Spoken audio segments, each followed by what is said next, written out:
Vous écoutez la 98.5 Sud FM Sen Radio, il est 22h. Tout de suite le journal, voici les titres. Josette Kali.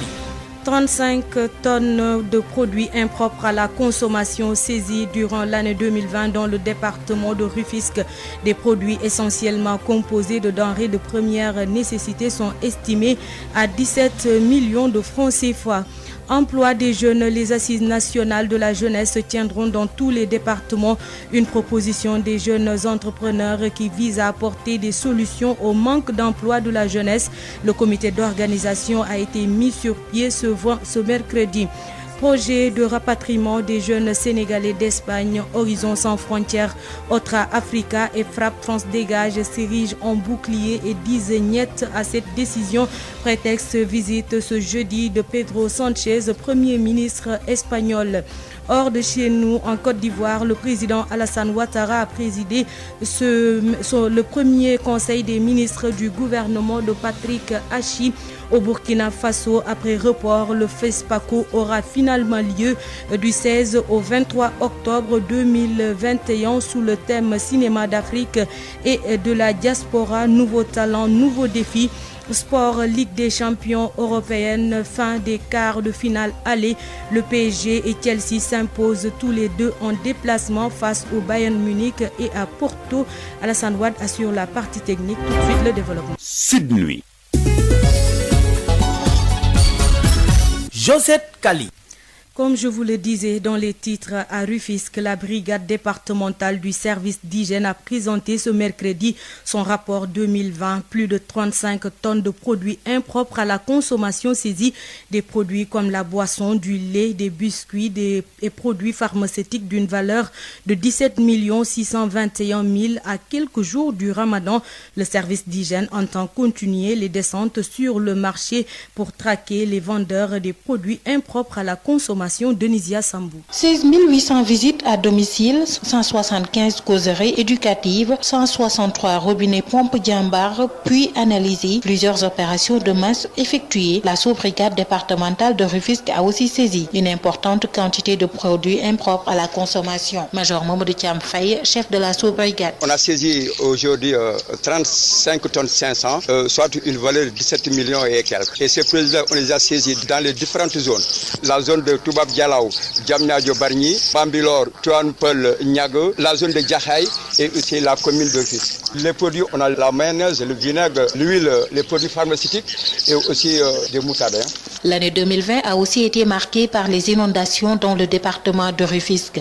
Le service d'hygiène a fortement contribué à la désinfection des maisons. Le service d'hygiène a fait un travail extraordinaire durant cette année parce qu'au niveau de la commune de Djahaï, on a eu à décontaminer 104 maisons qui ont été envoyées par des eaux. On a désinfecté ces maisons et ces maisons ont été libérées par des eaux qui a permis aux populations de regagner tranquillement ces maisons. Un travail important magnifié par le chef de la brigade régionale de Dakar, Moustapha Khan, qui informe que ces missions vont continuer, surtout avec le Ramadan qui s'annonce. Ça montre que ces produits devraient, si on ne les avait pas saisis comme ça, occasionner des intoxications, des maladies au niveau des populations. Parce que c'est des produits qui allaient être vendus aux populations, souvent qui ne prennent pas le temps peut-être de vérifier les dates de péremption, est-ce que les produits ont été avariés ou non. Disons aussi aux vendeurs que le service d'hygiène est là et qu'il va continuer le travail qu'il fait. Nous allons aller dans les marchés, nous allons aller dans les établissements recevant du public pour partout traquer en tout cas les gens qui vendent des produits impropres à la consommation. Et je pense que cette cérémonie-là est là pour un peu témoigner que ce travail va continuer. Durant cette année, le service de l'hygiène départementale a aussi traité 205 écoles et 213 autres établissements, de même que gares routières, mosquées et églises. Rufisque, Denisia Sambo pour Sud FM. Cette cérémonie de présentation de bilan a été une occasion pour le major Mamadou Thiam Faye de plaider pour la réouverture du concours de l'École nationale du service d'hygiène. Selon lui, l'effectif national ne dépasse pas 500 éléments, un nombre insuffisant surtout dans ce contexte de Covid-19. Il interpelle le chef de l'État, le ministre de la Santé Abdoulaye Diouf Sarr et le médecin colonel Maodo Malik de tout faire pour organiser le recrutement d'agents. Major Mamadou Djamfaï au micro de Denisia Sambou. La Covid est toujours là, raison pour laquelle le service national de l'hygiène continue à faire des séances de sensibilisation au niveau des domiciles. Les VAD, le service d'hygiène continue à montrer les populations comment faire une solution pour la désinfection à domicile avec les avions. Et le service n'a jamais baissé le bras, il continue toujours à faire le travail avec les Badjanogor, les relais, les notables et les chefs de quartier au niveau du Sénégal. Ça, c'est un travail à saluer pour le service d'hygiène. Et moi, je ne peux pas terminer sans féliciter son excellence Macky Sall. Le président Macky Sall nous a donné des moyens, ils ont donné des véhicules, une valeur de 3 millions et quelques. Il y avait 10 milliards qui ont été prévus pour le service national de l'hygiène. 3 milliards ont été dégagés pour l'achat des véhicules et des produits. Maintenant, il reste 7 milliards. Et 7 milliards-là, c'est pour la formation. Nous interpellons son excellence Macky Sall de faire tout pour ouvrir le concours du service national de l'hygiène. Le ministre de la Santé, Abdoulaye Diouf Sarr, le colonel Maodo Malick, service national de l'hygiène, pour que ce concours, on puisse l'ouvrir pour permettre aux jeunes-là de faire le concours. Parce qu'au niveau national, le service d'hygiène est estimé à 500 éléments. 500 éléments est insuffisant. Nous demandons à son excellence, au ministre de la Santé, au colonel, de faire tout pour ouvrir. Ça, c'est une demande que le service national a fait pour quand même les autres nous aident pour ouvrir cette école-là, pour que la formation. Bientôt, nous allons partir. Mais le matériel qu'il a acheté, il valait de 3 milliards. Et 7 milliards ont été prévus pour faire. Donc, nous le demandons pour ouvrir ce concours-là, pour que les jeunes viennent pour faire ce concours et intégrer le code du service national de l'hygiène. Parce que le service d'hygiène est là pour quand même faire un travail extraordinaire. Celui qui dit prévention du service d'hygiène, raison pour laquelle le service d'hygiène était toujours au front pour faire face à cette Covid-19. Et alhamdulillah, nous avons une tendance baissière dont la prévention occupe un rôle très important. Donc, nous appelons aux autorités de penser au recrutement du service national d'hygiène, de penser aux agents d'hygiène, parce que l'effectif qui nous reste, ça ne fait pas plus de 500 éléments. Ça, c'est insuffisant. Nous demandons à tout le monde, à tout le peuple sénégalais, de faire tout pour qu'on puisse arrêter. Les assises nationales de la jeunesse auront lieu dans tous les départements du Sénégal pour mieux prendre en compte les préoccupations de la jeunesse et apporter des solutions à l'emploi. C'est une initiative de jeunes entrepreneurs dans différents secteurs d'activité. Le lancement du comité d'organisation a eu lieu ce mercredi à Dakar, Birama Ndiaye. Et la décision de concevoir un projet dénommé les Assises citoyennes de la jeunesse. C'est ainsi que des jeunes issus d'origines diverses et de profils différents ont décidé de mettre en place les Assises nationales de la jeunesse. L'objectif est de mieux prendre en compte les préoccupations de leurs camarades. Arabignas est le président du comité d'organisation des Assises citoyennes de la jeunesse. Notre objectif, c'est d'organiser des assises inclusives, citoyennes de la jeunesse, qui vont prendre en compte tout ce que le Sénégal représente comme potentialité jeune. Il est temps que ce pays se retrouve entre les mains de la jeunesse. L'Afrique est jeune, le Sénégal est jeune. Nous ne pouvons pas véritablement être écartés du fonctionnement et du développement de notre pays. C'est ça qu'il faut dire et qu'il faut dénoncer. Ce comité d'organisation veut impliquer toute la jeunesse sénégalaise, quel que soit le secteur d'activité. D'où cet appel lancé par son secrétaire général Mamadou Sy. Et demander à tous les jeunes de venir participer, à tous les jeunes de venir réfléchir ensemble, à tous les jeunes de proposer des pistes de solutions pour qu'à la fin, que l'on sache que cette jeunesse sénégalaise, c'est une jeunesse consciente, c'est une jeunesse mûre, c'est une jeunesse porteuse de développement et c'est une jeunesse qui prône l'investissement productif qui permettrait à ce que ce pays-là soit entre les mains de personnes qui savent comment diriger ce pays, mais surtout entre les mains des jeunes qui savent aussi quels sont les mots auxquels leurs semblables souffrent. Un fonds d'investissement sera mis en place pour accompagner les jeunes qui ont des difficultés à accéder à certains financements. La jeunesse ne doit plus être laissée en rade dans ce pays. Elle doit être impliquée en amont comme en aval dans tout ce qui se fait pour elle. C'est du moins la conviction du secrétaire général du conseil du comité d'organisation des Amis de la jeunesse. Mamadou Sy demande l'évaluation de tous les projets financés pour la jeunesse. Nous l'écoutons au micro de Birama Ndiaye. L'organisation des assises citoyennes de la jeunesse. Et comme vous le savez, au Sénégal, nous sommes une population composée majoritairement, mais je devrais même dire composée d'une écrasante majorité par les jeunes. Les jeunes au Sénégal font plus de 75% de la population. Et en termes de représentativité dans les instances de décision, cette jeunesse-là est totalement oubliée déjà par le système qui est mis en place, mais aussi par la mise en place de listes politiques ou bien le fait que les jeunes ne sont pas privilégiés même dans les recrutements au niveau de l'État. Et nous pensons tout simplement qu'il est anormal que dans une république comme le Sénégal, que les jeunes soient laissés en rade, que cette démocratie qui voudrait que ça soit une représentativité du peuple par le peuple, et que ce peuple-là est composé de jeunes, mais ces jeunes-là ne sont pas représentatifs de toutes les décisions qui sont prises au niveau de l'État du Sénégal. Dans la politique qu'on appelle la politique de la jeunesse est totalement absente.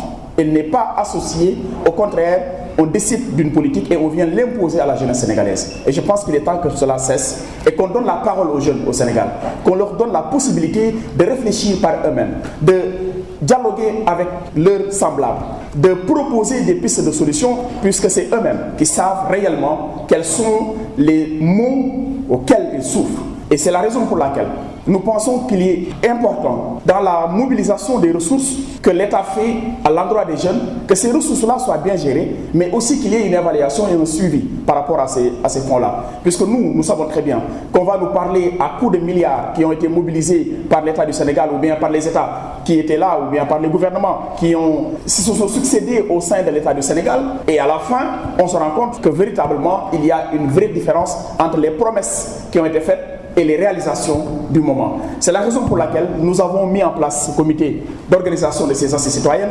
Et on parle d'assises citoyennes, puisque les jeunes, ce sont les républicains, ce sont les citoyens de ce pays-là. Et ces jeunes-là ne peuvent plus accepter que d'autres personnes décident à leur place, d'autres personnes parlent à leur place. Et nous pensons aujourd'hui qu'il est important que l'on puisse véritablement écouter cette jeunesse. Le mouvement des élèves et étudiants républicains se félicite des décisions majeures annoncées par le président Macky Sall pour régler la question de l'emploi des jeunes. Le maire invite la jeunesse à ne pas répondre aux appels de certains leaders d'opposition visant à désobéir le pays. Le mouvement déclare d'ores et déjà son soutien au président de la République pour une éventuelle candidature à la présidentielle de 2024.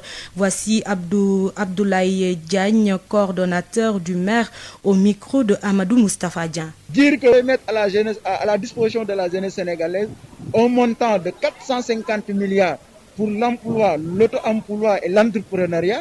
Donc ce n'est pas une surprise parce que le président de la République a été et reste et demeurera toujours à l'écoute de la jeunesse sénégalaise, mais il se bat résolument pour voir exactement comment régler la problématique liée à l'emploi des jeunes. Donc tout ce que nous pouvons faire en tant que jeunes, que ce soit le jeune du pouvoir, que ce soit le jeune de l'opposition, que ce soit le jeune de la société civile, ou bien que ce soit les jeunes en général sénégalais, doivent se mobiliser pour accompagner le président de la République dans cet ambitieux programme pour l'atteinte des objectifs fixés. C'est dans la même logique aussi que ces trois coordinateurs des Gestion des ordures avec de grands ouvrages et l'emploi des jeunes, des sujets préoccupants pour la mairie de Tivaouane. Une tournée de supervision des travaux en finition dans la cité religieuse s'est tenue en présence du coordonnateur de l'UCG, nous dit Babacar Sow. La gestion des ordures et l'emploi des jeunes, deux sujets qui préoccupent la municipalité de Tivaouane. La tournée de supervision des grands travaux en finition du CIVD, centre intégré pour la valorisation des déchets, des PRN, point de regroupement normalisé, et du CRC, centre de regroupement et de commercialisation. Un prétexte pour l'édile de la cité de Mamauro et directeur général de la SNHLM d'aborder le sujet, Mamadou Diagne Simbeng. Mais ce que nous avons vu tout à l'heure sur le site de Kerdabar démontre de la pertinence des points de regroupement normalisés. Mais la bonne nouvelle, la mise en place d'un dispositif avec ces casiers que vous voyez là, pour que ces déchets puissent être collectés régulièrement. Dans un mois, vous n'aurez plus l'occasion de voir ce dispositif. Nous avons également visité le CRC, le centre de regroupement et de commercialisation. Sur chaque PRN, nous en avons 4 dans la commune de Tivaouane. Nous aurons entre 10 et 15 emplois permanents. Et au niveau du CRC, certainement, nous aurons une vingtaine d'emplois. Au niveau du CIVD, avec le centre de tri qui va être complété, on aura au total entre 400 et 500 emplois directs qui vont être créés par la gestion des déchets dans la commune de Tivaouane. Une tournée en présence du coordonnateur de l'UCG, Union de coordination pour la gestion des déchets, un coordonnateur selon qui cette chaîne de gestion des déchets dans la cité religieuse va permettre d'alterner de l'économie linéaire à l'économie circulaire en créant aussi des emplois. Mastiam, coordonnateur de l'UCG. Nous avons eu l'occasion de visiter les PRN, points de regroupement normalisés de quartier, mais aussi les points de regroupement normalisés. Chaîne nous permettra d'avoir des centres de regroupement et de commercialisation. La stratégie du Sénégal consiste à créer de la valeur à chaque étape de transformation des déchets. Quitter ce qu'on appelle aujourd'hui l'économie linéaire pour aller vers une économie circulaire. Créer de la valeur et des emplois à chaque. Monsieur le maire de Tivaouane ayant bien compris et embrassé cette nouvelle vision, améliorer le cadre de vie des populations. Tivaouane, Babacar Sow pour Sud FM. Conseil des ministres à l'entame de sa communication, le chef de l'État s'est incliné devant la mémoire de Ibrahima Sakho, ancien préfet, ancien gouverneur de région, ancien directeur général de l'administration territoriale et secrétaire général sortant du ministère de l'Intérieur, décédé il y a quelques jours. Concernant la relance économique, le président de la République a apprécié positivement le taux de croissance actuel à 1,9% en 2020 dans un contexte international de récession due à la pandémie de Covid-19. Il invite par ailleurs le gouvernement à asseoir de manière dynamique la relance de l'économie nationale conformément aux orientations du programme d'action prioritaire PAP 2A dans une perspective d'intensification des projets de formation professionnelle, de promotion de l'entrepreneuriat et de création d'emploi. Le directeur général de l'Agence sénégalaise de promotion touristique était ce mercredi à Saint-Louis où il a rencontré les promoteurs d'événements à caractère touristique, une tournée qui s'inscrit dans le cadre de l'atteinte de leurs objectifs de relance et de valorisation de l'offre touristique du pôle touristique du nord du pays. Les différents acteurs ont longuement échangé sur la nécessité d'adopter le digital par rapport à la promotion de l'offre touristique. Écoutons le directeur général de l'Agence sénégalaise de promotion touristique, Pape Mahawa Diouf, au micro de Yves Tanda. Nous sommes en train d'organiser donc une tournée avec les acteurs du secteur dans le pôle Nord. Et aujourd'hui, à Saint-Louis, nous avons rencontré l'Office du tourisme, syndicat d'initiative de Saint-Louis, avec qui nous avons échangé sur ses missions en général et les potentialités de la région qui sont étroitement liées à la question du patrimoine, à l'écotourisme, au culinaire. Et surtout, nous avons dégagé des pistes de collaboration, en particulier sur le renforcement de capacités des acteurs, tenant compte de l'évolution prochaine de la demande en matière de développement du tourisme d'affaires, et notamment avec l'arrivée du gaz et du pétrole dans la zone. Nous avons également parlé de voyages de presse. L'ASPT a pris comme stratégie essentielle pour toucher les acteurs de travailler de façon très étroite avec les syndicats d'initiative dans les régions et dans les pôles, puisque c'est eux qui sont au contact direct au quotidien avec les différents acteurs, avec nos objectifs de relance et de valorisation de l'offre touristique du pôle touristique du Nord. Nous avons également tenu une rencontre avec les acteurs de la chaîne de valeur touristique au conseil départemental, dans une rencontre beaucoup plus élargie, puisque au-delà du syndicat d'initiative de Saint-Louis, c'est tous les acteurs, les artisans, les guides, les galeristes, les éco-guides, les représentants des parcs, dont Jude qui fait partie du patrimoine classé de l'UNESCO, et de langue de Barbarie, mais aussi les caléchiers qui offrent aussi une expérience unique de promenade à Saint-Louis. Il s'agissait pour nous d'identifier les besoins des acteurs en termes de promotion, de développement de produits, de visibilité de leurs produits, mais aussi de mise en valeur de l'artisanat local et également de mise en valeur des espèces animalières dans les différents parcs. Et surtout, nous avons parlé de la nécessité d'adopter le digital. Le Premier ministre espagnol Pedro Sánchez attendu demain à Dakar, un projet de rapatriement en vue dans un contexte où des jeunes Sénégalais sont en situation difficile dans les îles Canaries, Tenerife, Las Palmas. Les ONG Horizon Sans Frontières et Otra Africa Disnet exigent leur intégration définitive en Espagne. Il faut une gestion des flux migratoires. L'ONG Horizon Sans Frontières, Otra Africa Africa et PRAP France Dégage se donnent la main dans les questions liées à la migration. Écoutons à ce propos Souleymane Alioune Diallo, président de l'ONG Otra Africa, au micro de Aïssatou Gueiba. Bon, nous savons qu'il va venir pour discuter avec l'État du Sénégal. Au même moment de ces discussions, il y a des jeunes Sénégalais qui sont en situation difficile dans les îles Canarias. Et donc nous pensons qu'il est important, à la sortie de cette visite, qu'ils nous disent concrètement et réellement quelle va être la suite réservée à ces jeunes Sénégalais. Vous êtes contre le rapatriement des jeunes, qu'est-ce que vous proposez à la place? Bon, je pense qu'aujourd'hui, ce n'est pas l'espace qui manque en Europe, qu'on ne dise pas qu'il ne peut pas être intégré. Nous qui aujourd'hui, c'est parce qu'on nous a donné l'opportunité d'intégrer l'Europe, c'est pour cela qu'aujourd'hui nous sommes là et nous avons vécu là-bas. Qu'on leur donne l'opportunité, puisqu'ils ont survécu à la mer, qu'on leur donne l'opportunité de connaître et d'intégrer l'Europe. Vous parlez de gestion de flux migratoires et de mieux organiser la migration. Je pense que, vous savez, aujourd'hui la migration est de fait. La migration elle est obligatoire. On ne peut pas empêcher la migration. Donc de fait, il faut qu'on puisse gérer cette migration. Cette migration doit être gérée. On ne peut pas retenir, cette politique de rétention de la jeunesse sénégalaise est impossible. Les jeunes, comme les oiseaux, vont partir. Donc essayons de voir comment les accompagner dans leur projet de migration. 116 dans 48 heures, vous voyez un projet de rapatriement en vue? Vous savez, il y a quelque temps, la ministre des Affaires étrangères espagnole était au Sénégal. À sa sortie, suite à ce voyage, il y a eu beaucoup de quiproquos. On n'a pas ce que les Espagnols ont dit et le gouvernement sénégalais, il y a une contradiction.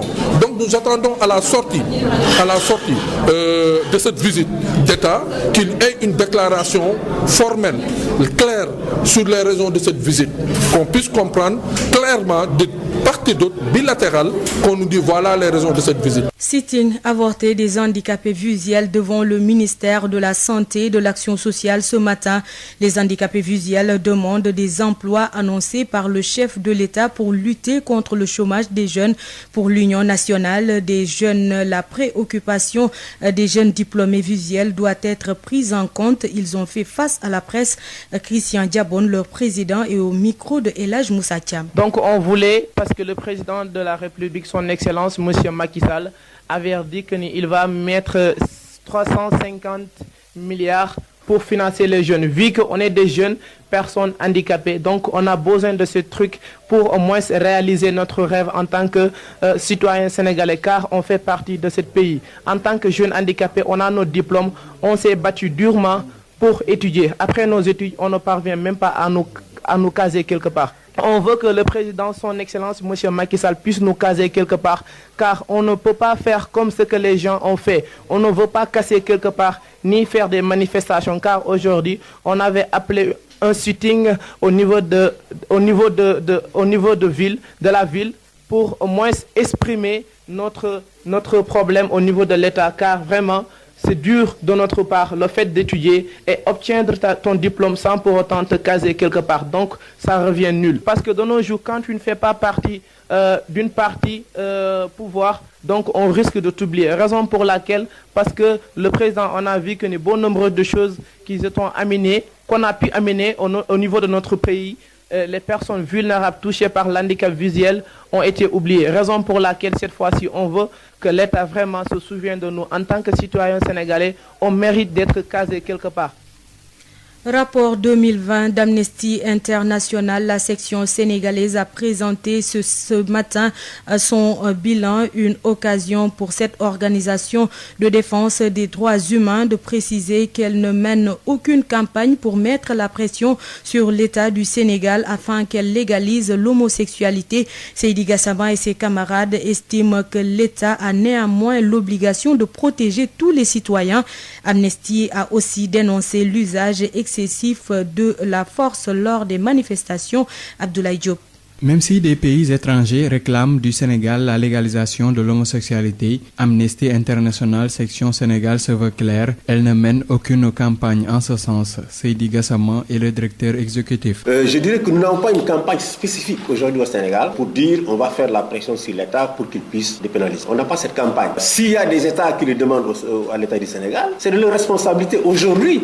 Amnesty aussi de façon globale pour avoir cet agenda. Et là certainement. Mais je dirais que nous, en tant qu'Amnesty Sénégal, Sénégal, on n'a pas une campagne aujourd'hui en direction de l'État du Sénégal pour dire qu'il faut procéder à la dépénalisation. Sur les récents événements et leur lot de morts, l'Organisation de défense des droits de l'homme exige une enquête indépendante. Nous avons entendu beaucoup de déclarations qui ont été faites par différents ministres pendant ces événements, mais on a besoin de savoir, il faut une enquête indépendante, pas une enquête simplement que le parquet mènerait, mais une enquête indépendante où il y aurait peut-être des magistrats, des gens de la société civile, des avocats qui enquêteraient et fassent la lumière sur ces événements-là. Les droits humains au Sénégal en 2020 ont été mis à rude épreuve selon Amnesty Sénégal. Les forces de sécurité ont eu recours à une force excessive dans le maintien de l'ordre. En janvier, évidemment en janvier de l'année 2020, un homme est décédé lors d'une garde à vue à Fatick. En juin, au mois de juin, évidemment, nous avons eu les événements de Gadaye.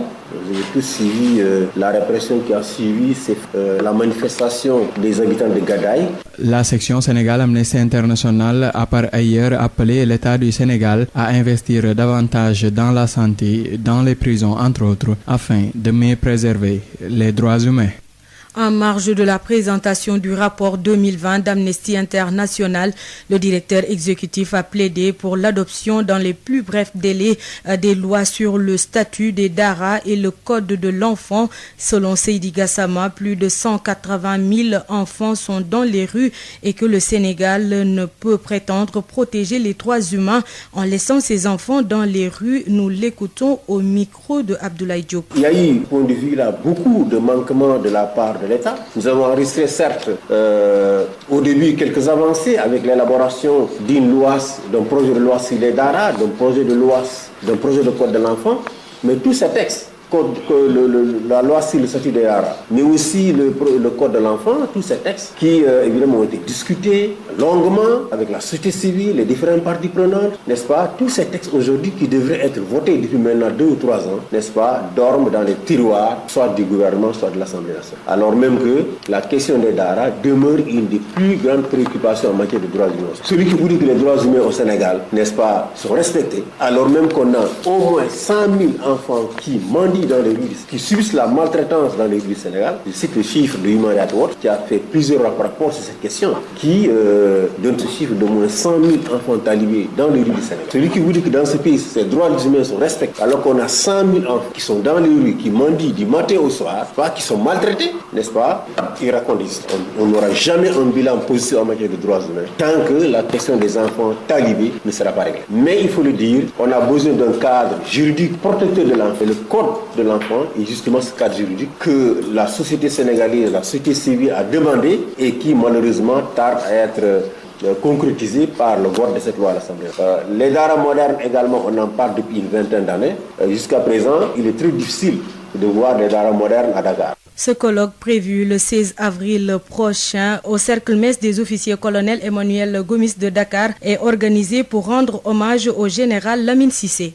Ismaïla Marcel Colli. Ce colloque, en hommage au général Lamine Cissé, est une occasion pour les organisateurs de faire la promotion d'un homme exemplaire, nous dit le professeur Adjaratou Waha Aïdara Ndiaye, présidente du comité d'organisation du dit colloque. Pour nous, il s'agit de faire la promotion d'un homme exemplaire. Parce que je rappelle que le général Cissé était l'un des premiers à avoir promu des femmes commissaires de police. Le général Cissé, après avoir fait valoir ses droits à la retraite, il fut l'un des premiers à promouvoir une approche inclusive de la sécurité. Donc à défendre partout le rôle que les populations devraient jouer dans le combat, il faut le dire, contre le terrorisme, parce qu'à l'époque on parlait plus de terrorisme que de conflits intercommunautaires. En Guinée également, le général Lamine Cissé a participé à la réforme du secteur à la sécurité en mettant en avant le rôle que les organisations de la société civile devaient jouer dans la résolution, la prévention des conflits et surtout de la réforme du secteur de la sécurité. Toutefois, des recommandations sur la paix et la sécurité sont attendues à l'issue de ce colloque. La distribution même des panélistes, je pense, traduit nos attentes.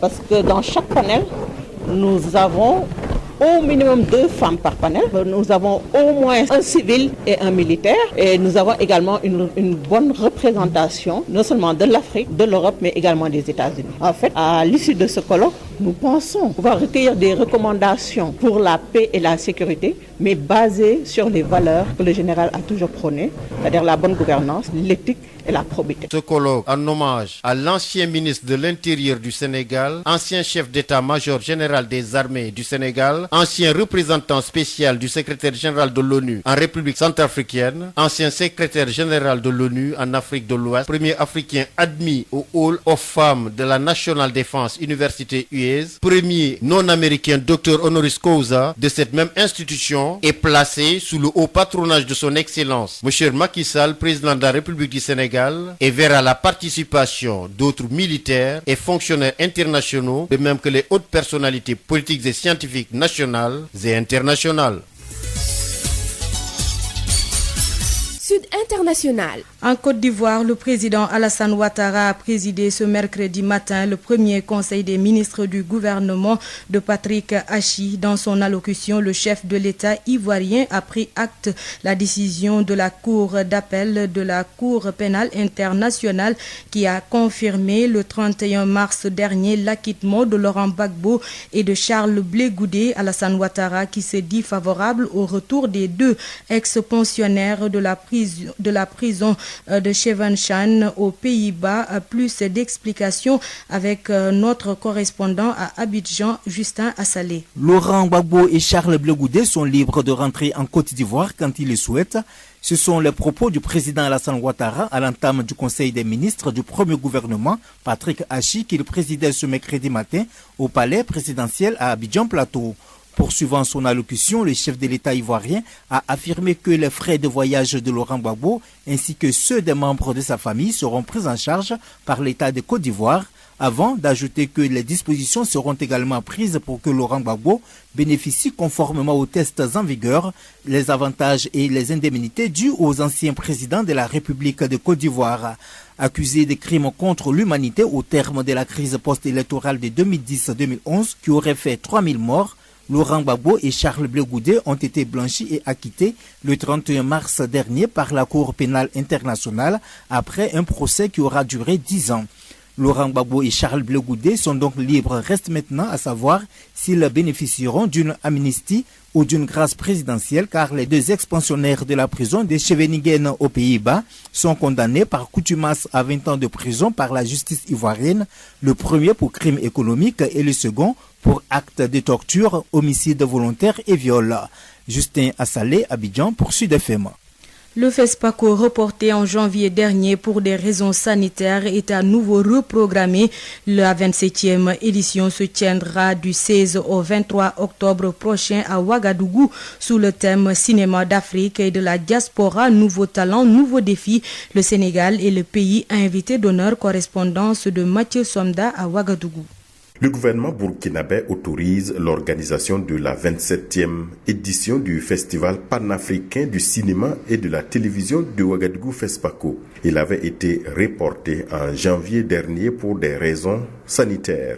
Le ministre de la Culture du Burkina défend cette décision du gouvernement. Élise Ilboudo. Tenir cette édition, la 27e, cela est vraiment une nécessité compte tenu donc du fait que notre pays avec le FESPACO constitue une vitrine pour l'ensemble des pays et surtout au niveau mondial. Nous attendions 800 films, mais à la date d'aujourd'hui, nous avons plus de 900 films qui ont été enregistrés provenant de 28 pays, dont 71 pour le Burkina Faso. Et le pays invité donc est le Sénégal. Par rapport donc à la situation de Covid, nous avons invité peu de personnes, environ 150 invités contre 700 personnes que nous avions donc pour le cinquantenaire.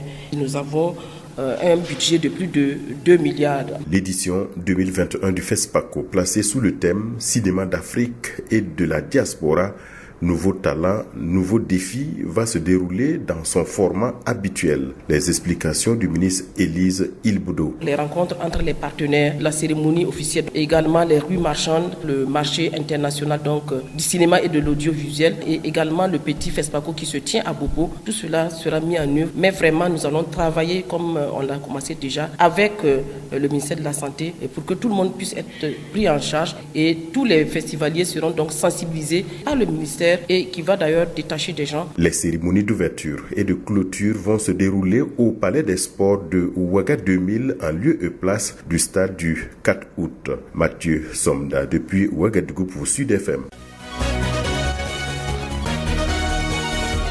Ligue des champions européenne, le remake de la finale de l'édition 2020 a tourné en faveur du Paris Saint-Germain. Le PSG s'est imposé face au Bayern Munich 3-2 grâce à un doublé de Kylian Mbappé. Chelsea s'est imposé également devant le FC Porto par 2-0. Biotox anti-moustique pour le corps, les vêtements, les rideaux et draps vous protège contre les moustiques chez l'adulte et l'enfant. Val d'Afrique vous offre votre journal de la santé.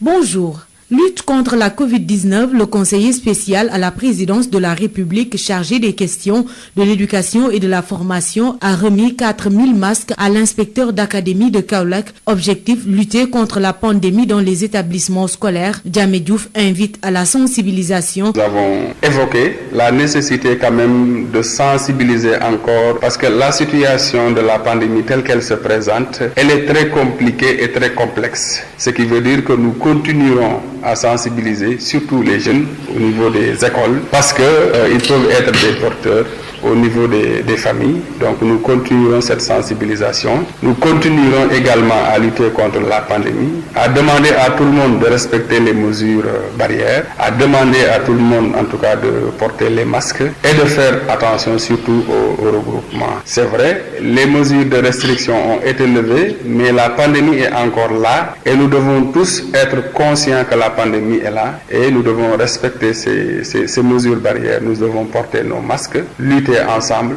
contre cette pandémie. La campagne de vaccination continue. Je pense que là également, il faut féliciter le chef de l'État, féliciter le personnel sanitaire pour les efforts qui sont en train d'être faits. Et nous pensons qu'à l'issue de cette vaccination-là, nous pourrons quand même venir à bout de cette maladie. Il faut aussi combiner le port de masque, le respect des mesures barrières. Un geste vivement magnifié par Siaka Goudiaby, inspecteur d'académie de Kaolack. Ses propos sont recueillis par Mamadou Camara. Nous accueillons avec beaucoup de satisfaction qui va renforcer le dispositif de résilience qui a été conçu et mis en place par le ministre de l'Éducation nationale, M.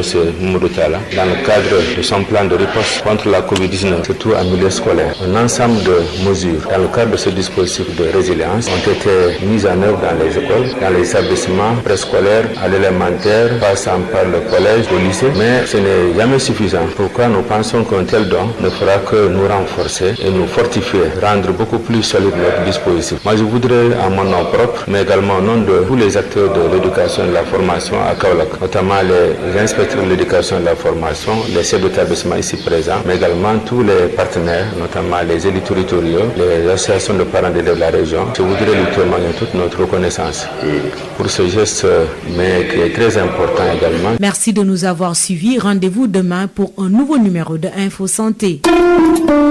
Biotox anti-moustique pour le corps, les vêtements, les rideaux et draps vous protège contre les moustiques chez l'adulte et l'enfant. Val d'Afrique vous a offert votre journal de la santé.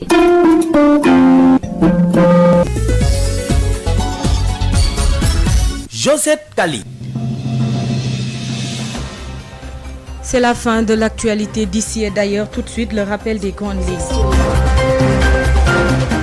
35 tonnes de produits impropres à la consommation saisis durant l'année 2020 dans le département de Rufisque. Ces produits essentiellement composés de denrées de première nécessité sont estimés à 17 millions de francs CFA. Emploi des jeunes, les assises nationales de la jeunesse se tiendront dans tous les départements. Cette proposition des jeunes entrepreneurs vise à apporter des solutions au manque d'emploi de la jeunesse. Le comité d'organisation a été mis sur pied ce mercredi. Projet de rapatriement des jeunes Sénégalais d'Espagne, Horizon sans frontières, Otra Africa et Frappe France Dégage s'érige en bouclier et disent niet à cette décision. Prétexte la visite ce jeudi de Pedro Sanchez, Premier ministre espagnol.